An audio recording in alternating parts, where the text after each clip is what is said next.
welcome to Blank Pages, the podcast, a podcast for people who appreciate the new beginnings of a clean slate, but strive for the courage, willingness, curiosity, and creativity available only on the blank pages of new possibilities. It's the potential to move beyond and move forward, where people are willing to make new decisions from a fresh perspective and are ready to write in a much better way. So the world is waiting, and I'm just here to tell you that nothing is going to listen better than a blank piece of paper. So hey, welcome to the show. This is episode 17, and I am your host, Tim Pecoraro. Just so glad to be with you. Thank you for sharing the time that you do share with me, those who listen in. So thank you. I appreciate it very much. I appreciate all of it, all of your time and the attention. And I love the feedback that I'm getting. And I am starting, which I'm right now. I'm on. This is my second time doing this, and I'm on camera. So I'm just kind of low key doing the podcast. I'll do that in different locations and areas that I am and where I do my work. There's two areas in particular I'll be working on a regular basis. But other than that, I'm just looking forward to adding the video into this as well. So because I'll be able to show things, and I'm going to be adding in some whiteboard, virtual boards and things like that in the future. So anyways, welcome to the show. But I have some big news, and I've talked about it. So right now, holding in my hand, those of you cannot see, I am holding my first book, Flit Learns to Fly, of some children's books that I'm going to be writing. And actually, this book came out before the book, hopefully, that I am writing that'll come at the end of the year, which is I wrote this one too, but it's the big book. It's my nonfiction, a book that's going to help people grow and learn and just know more about themselves and discover more about themselves and celebrate all about themselves. But I take a lot of things that I do and I've turned them into, or that I speak about in working with adults. And I say, what if we take some of those and we put them into books for kids, right? Because I heard it said years back, and it was from Truett Cathy from that family and the Chick-fil-A family. But, the reason they do what they do, it's because it's better to build into young people, build into young men and women, add to them, help them, build into their lives.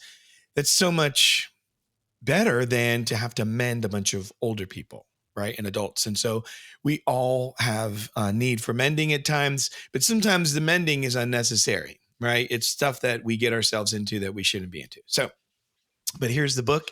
I'm so excited. Illustrated by a young woman who's about to hopefully be going to college one day for art, but her name is Jade Harmon. This book is for sale in our bookshop. You will be able to go to my bio link and Blank Pages, my publication. So we are partnering with a publisher who will put my books on demand, and that's what we're doing. So anyways, if you're on Instagram, go to Tim Pecoraro, and then go to my bio area, and you'll be able to click and go right to and buy the books right now, ready to go. You can buy the book. So if you buy one, they will send that out to you. And I'm going to have some cool things coming up with it. I'm working on the audio for the book as well. It's going to be a little short 4-minute read, but, anyways, I'm so pumped up about it. So with that, and this was basically what we're talking about, is doing hard stuff, right? It's easy, good, or hard best. And that's what I'm continuing on in this series. And this right here is part of my hard best in my life. So I'm going to get into this. So that was my big news on that. This book, oh man. Anyways, just grab them for kids. And yes, it's got some big words in there, and that's great because kids,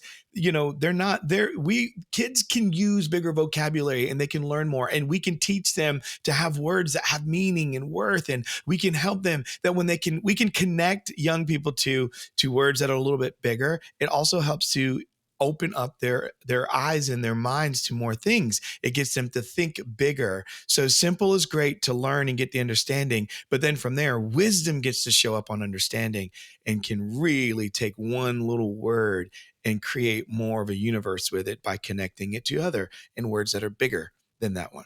So anyhow, let's keep moving. So grab a copy. I would love for you to share it with some other people if you would.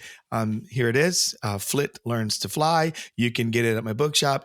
Also, it'll be shipping from Amazon soon. I think it's July the 12th. So if you do go to Amazon, you will be able to find the book there on Amazon, which is really, really cool. But it won't ship until July the 12th, I believe, or the 15th. However, you can pre-order the book. So, yeah, episode 17, we're going to get better at doing hard things. I said in the beginning, you have a choice between easy good and hard best. That was last week. And I kind of broke that down with a definition. So what I want to do is I want to do hard things better. I want us to do hard things well. I want us to do hard things without delaying. I want us to do hard things with courage. I want us to do hard things with confidence. I want to do hard things in a manner that builds your character, right? It builds character and it positions it positions you with a new perspective on things where you can look at things different. It gives you opportunity to be set in front of better opportunities, right? That few people will ever see. Why? Because they will not run the risk of putting themselves in a situation where hard best is required. I mean, it's that simple. So I want to kind of push that out more. I want to help us get into this, and I promise it won't take long in doing so, but I have a few ideas I want to unpack more, right? I want to get into this hard best. What am I mean by it? So what am I saying by the hard best? Let's just go there again. What does Tim mean? What is Tim saying? What am I saying? What am I supposed to believe when I hear you saying doing the hard things and hard things best, right? And that they can put you ready, in front of. So by doing those things, it puts you in front of correct events, situations, people, and opportunities, you name it. And what I mean is when you do hard best, according to things that are in alignment with your value, with what you understand your value is, your worth, what goes along with the things that you believe, things that you know to be true down to your core, and you do the hard best in that, it's going to now help you to get in line or in front of the correct events, not the other ones. Those are there. They're correct for the time that you're in them. They're your challenge. They're the thing that you have to work through. It's what you're going to use to build your muscle, right? And you're going to be able to get in front of now because of passing through those things. You're going to be put in front of correct events, situations, people, opportunities, you name it. So, and I'll talk about this in a couple of episodes later, but I mentioned the book by Ryan Holiday, The Obstacle is the Way, but I want to say another way. What are the obstacles like? It's the way, but the doorway, the conduit, the pathway, it's the window, it's the best point of entry. However you want to see it, view the obstacle as the necessary thing for you to do the hard best and to get to where you would like to be. You need it. You need the obstacle. So hard best. Let's redefine that again. Not redefine it, but let me tell you the definition I gave last week as we move into this deeper part of the hard best stuff. So what is hard best? It's the deliberate engagement in challenging, effortful activities for growth. So you have to put effort into it to grow. Learning and leadership despite easier options. So even though there are easier options you choose, you deliberately engage in the challenging, the effortful activity for your growth in your learning and leadership, despite the easier option. It prioritizes long-term improvement over immediate ease, embracing uncertainty and stepping out of your comfort zone. What else does it do? It focuses, hard best focuses on pioneering, mastering self-discipline and crafting accessible solutions, viewing challenges as your opportunities for personal and your communal advancement. That now contrast that with the definition I'm going to give you on this easy good, right? There's no easy best. It's just easy good. So easy good is opting for the path of least resistance for immediate comfort, convenience, and risk of violence or avoidance. Sorry, not violence, of avoidance. So you're risk averse. So it's opting again for the path of least resistance for immediate comfort, convenience, and risk avoidance. You want to avoid it. You don't want anything to come near you. And yeah, that was like a little slip there. You don't want to risk violence, right? Because going through things can feel that way. A violent episode, something difficult. So easy good prefers familiar, comfortable, and minimal challenges, motivated by quick wins and avoidance of failure. I literally had a coaching call with someone prior to this episode, and I was talking to them about with that, and they avoid anything that could potentially lead to failure that they possibly can. And in avoiding it, they prepare to avoid it in case the avoidance doesn't work. When you do easy good, it limits your personal growth and resilience, offering short term satisfaction, but potentially hindering your meaningful success. So, in order to do this episode well, I think I want to give you like a thesis, right? I want to give you my thesis statement for this episode, okay? And it's around hard best and an idea. So, here's what it is. You ready? And this is what we're going to focus on. Individuals who dare, right? This hard best thing, individuals who dare to tackle difficulties are more likely to lead in innovation, understand deeper truths, develop wisdom, forge stronger relationships despite the inherent risks and the potential for failure. The lessons learned from setbacks are invaluable to them, fueling greater life fulfillment, professional success, and community influence. So, wow, that's like hard best. So, that is the hard best. The role of risk taking is what I want to bring up today. Hard best, the role of taking a risk in, you ready? Relationships, expanding on how it contributes to the deeper connections and stronger bonds. So that's what I want to do. I want to get into this contribution part that when you tackle the difficult, right? You're going to lead in the innovation. There's innovation in relationship, right? There's understanding the deeper truths in relationship. You can deepen the relationship. You can get deeper wisdom and develop wisdom inside the relationship. You can foster a stronger relationship. You can, despite the inherent risks and potential failure, you could still move forward. But you have to understand that that is you. You've got to want the hard best in order for that to be true. Hard best, right? This is the hard best. We're going to get into the role of risk taking so that we can expand on this. We got to grow this thing. And there are areas that we'll cover. So over the next several weeks, we'll just hit on them. This is the personal side. This is the me, myself, and I, right? So for you, it's the same. For you, it's the you, yourself, and I. Like that's the thing. So you've got to do that for yourself. You've got to say, this starts with me. Hard best starts with me.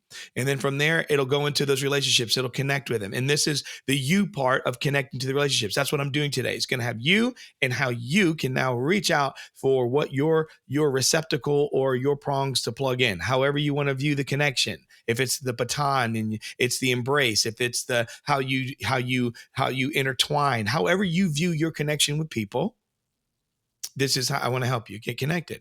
So it's the hard best that we're going to focus on also in the professional world and societal outside that. But I want to start by saying hard best is important because even if you just think about from a business standpoint, right? Even if you think about people trying things from Thomas Edison and a light bulb, or how about Sir James Dyson, right? I think it was he went through like 5,126 prototypes over 15 years before creating the successful the Dyson vacuum cleaner, right? Showcasing what his perseverance and innovation bring from failure. He failed that many times. Most people would have never gone that many times. Most people would never start and do that again. So in order for us to really kind of cover this and get into it well and do it well, I need you to understand that risk taking, you have to understand there's an essence to it. There's a core to it. Just like a seed, you squeeze a seed, you get the essence, you get what's out of it. So what's the essence, risk taking essence? Well, it's not just the potential for loss. That's not the essence of it, but it's the doorway for opportunity and growth, right? That's what I want you to look at. So the first point of view I want you to see is in order for me to do hard best and understanding that hard best in relation to risk taking so that I can myself be a person who's able to have in myself this ability, this mindset to do hard things, right? Because I want to grow. I want to be innovative in stuff. I want to be successful. I want to deepen relationships, all of that. I have to understand that risk is more about the doorway to the opportunity and growth, not so much about the potential for the loss. So you have to understand there's a psychological benefit as well. So, and I'm going to bring up a word, and what we're going to do is we're going to wrap up with this, but this is the concept of what's called eustress. And I got so excited about this that I literally kind of, I made some changes to this podcast before I recorded because of I wanted to focus in on this eustress, right? So this concept under the essence, right? This is the essence of risk taking. I talk about that it's more about for me, it's a doorway to the opportunity and growth, not so much about the potential for loss. Yes, I know they're both true, but I put the emphasis on the one about opportunity and loss. I don't put it on the potential for loss because I do not want to try to do my life and try to do the things that I believe are important, or they align with the value or purpose or the reason I'm even here. I'm trying to do the hard best, meaning even if that means you have to delay gratification, whatever it is, do the hard best in order to get to where you want to be, right? That's what you want to do. So you have to define that as the opportunity. It's a doorway to opportunity. When I say no to something, I want it to be a doorway to opportunity. When I say yes, I want it to be a doorway to opportunity. And I want it to be when it's hard to do those things, I still want to exercise my ability to understand it's a doorway to opportunity and possible growth. But here's this concept of eustress. This is the psychological benefit of that you ready? Eustress is the positive stress. Listen to this. Positive stress that comes from challenging oneself, which can lead to higher levels of life satisfaction and personal development. What? Are you kidding me? So eustress, it's not a chemical. But listen, eustress is the positive stress that comes from challenging oneself. It is the result of challenging yourself. Eustress. I'm even thinking about getting a t-shirt on there. Hey, if you're listening to this podcast, I want you to go ahead and I'll have to come up with something, but I want you to tag me on Instagram, or just go on Instagram or wherever you're watching, but and tag me, but tag at eustress. And what is the positive stress that you're getting from challenging yourself? I want you to tell me what it is. Put it out there in the world. You at Tim Pecoraro, you could use hashtag eustress and then say what your challenge is. Okay? Or something like that. So, this isn't so important to me. This essence of this risk. I'm looking at this essence of risk taking. I'm looking at it as it relates to doing the hard best. I'm looking at it to doing the hard best better, the hard best well, the hard best without delay, the hard best often, the hard best first. I choose to go ahead and put myself in the situation in order to grow. And you're going to learn from it. And so I'm not going to go into all the other parts of the learning of all this. We'll save that for a later episode. I want to build on this. And this is the part where I'm kind of moving out of it, but I want to focus on this eustress thing again and just stay there. I want to stay on eustress. And here's the thing. If that is something that I can have, if there is a psychological benefit to eustress, that it's positive stress that comes from challenging myself, which can lead to a higher level of life satisfaction and personal development. Can I get more of that? And how do you make it? Like, where does that come from? How do you make that? Like, can you mix it up? Like, what do you do? There's got to be a way to get some of that. I want some eustress. I want a t-shirt, eustress. Eustress. I'm going to start using that. I like that, eustress. How do you eustress? So eustress, it's often described, you ready, as positive stress. It refers to the beneficial stress that motivates, focuses energy, and improves your performance. So eustress, it's described, right? Positive stress, the beneficial stress that motivates, a beneficial stress that will motivate, focus, energy, and improve performance. Unlike, you ready? Distress. So you have eustress, distress. Distress, which can have negative effects on one's health and well-being. Eustress is considered the positive response to stressors. So you get a stressor and you have a positive response to it. It's a positive response to a stressor that leads to, you ready? Feelings of fulfillment. So you have a positive response to a stressor that leads to feeling fulfilled, excitement, and satisfaction. Who doesn't want more of that? Anyone want more eustress? Raise your hand. I do. I want more eustress. Okay. So it's important because, you ready? This is why eustress is important. It plays a crucial role in helping individuals cope with their challenges and pressures in a way that can promote personal growth, enhance their resilience, and improve their overall psychological health. I mean, that's pretty cool. Eustress can stimulate individuals to overcome obstacles in both personal and development. In personal development and success. So it makes it's an essential element. This thing right now, because of what eustress is, what it does, it's an essential element for your personal development and success. That is what you need. You understand? I need eustress in order for me to have. If I want eustress, I have to get into stressors. If I'm going to get into some stressors, some of those stressors are going to require me to do the hard best. To do the hard best, it means I have to let go of easy good. And if I'm going to let go of easy good to do the hard best, it means I'm going to take a risk. It means I'm going to get uncomfortable. So let's work toward making a better case. Okay, I'm just going to I want to kind of wrap this up with a better case as to the advantages, right? I want the advantages you have when you are doing your hard best. And remember, I made that statement, right? That individuals, this was my thesis statement, that individuals who dare to tackle difficulties are more likely to lead in innovation, understand deeper truths, develop wisdom, and forge stronger relationships, despite inherent risks and potentials for failure. Then their lessons that they learn from the setbacks are going to be invaluable. And it's what fuels their greater life fulfillments and their professional success and their community influence. Okay, so it starts with that eustress, not distress, eustress, the positive eustress. Eustress that manifests in situations, right? It'll manifest when you see the situation, when you perceive it as challenging, yet achievable. So eustress will manifest in a situation that you see or perceive as challenging, but yet achievable. These situations are going to require you to stretch your abilities. But you ready? But they're not so overwhelming that they cause significant anxiety or distress.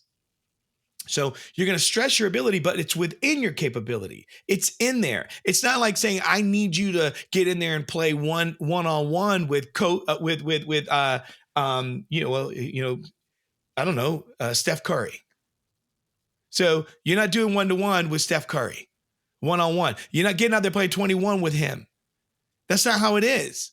So that's not what we're talking about. We're talking about something that you can do. Now, if you're a baller, go do it. But if you're not, that's not what we're talking about. We're talking about things that are within your capability. Now, you may be struggling with it. That's where hard best is necessary.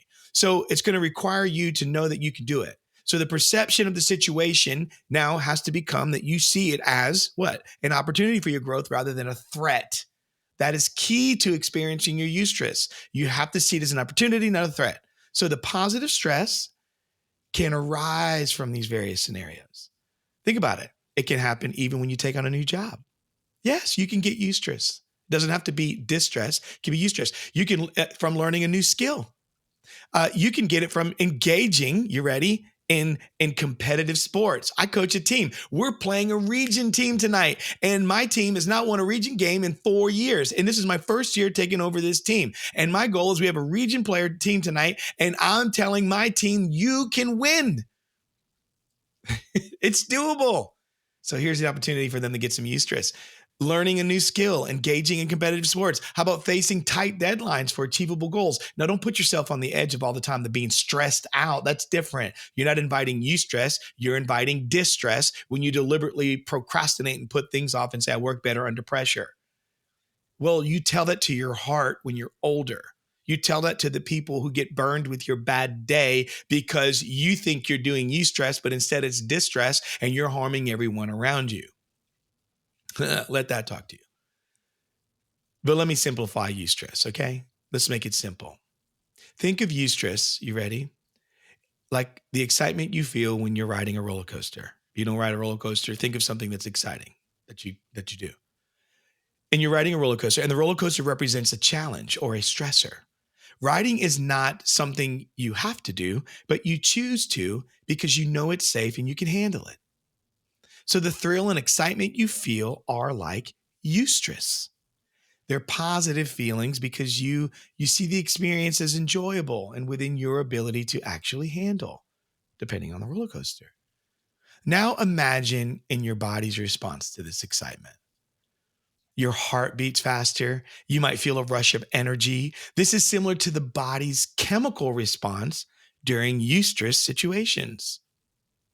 Just as a roller coaster ride is thrilling and leaves you feeling energized and happy, guess what? Eustress in life motivates you and improves your performances without causing, ready, harm or distress.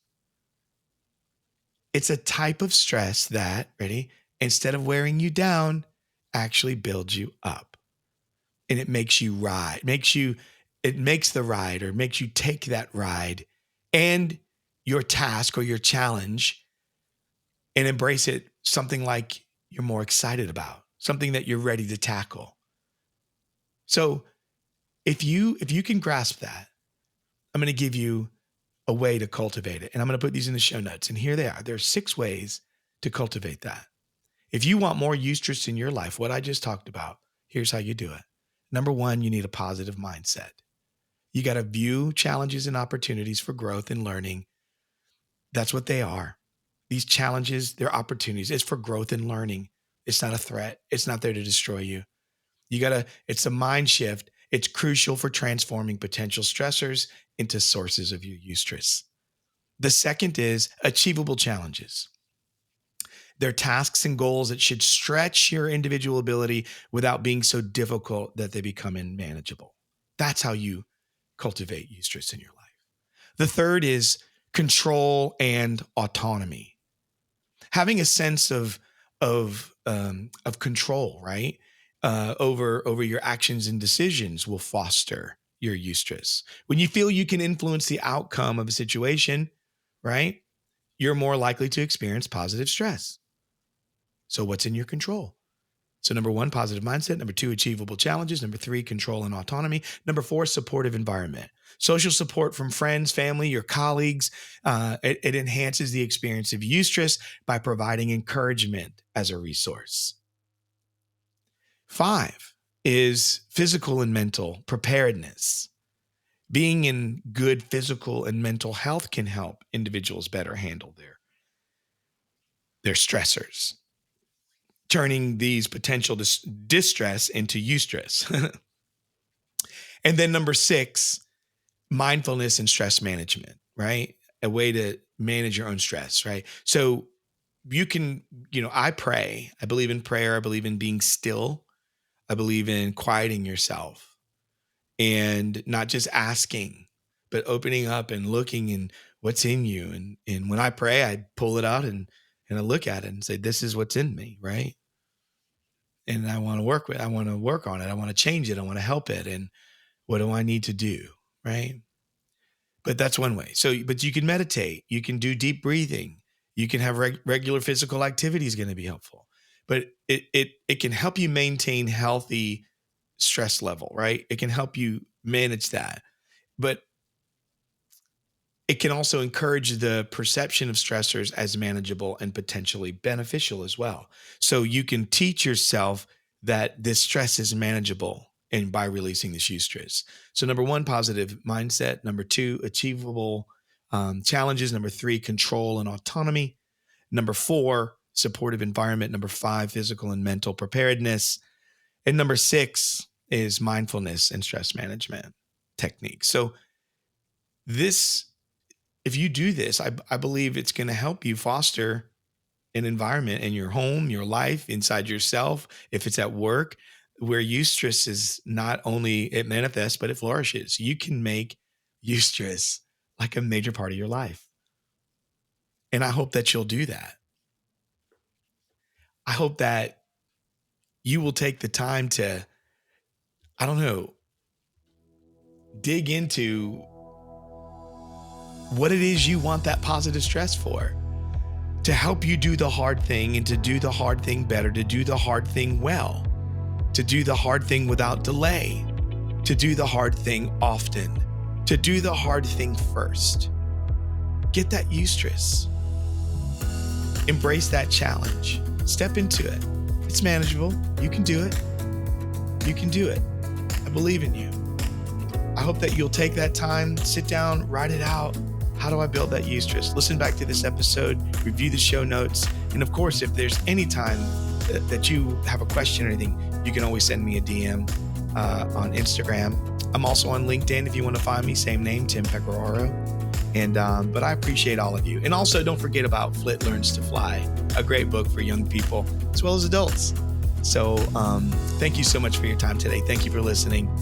And until next time, we'll talk soon.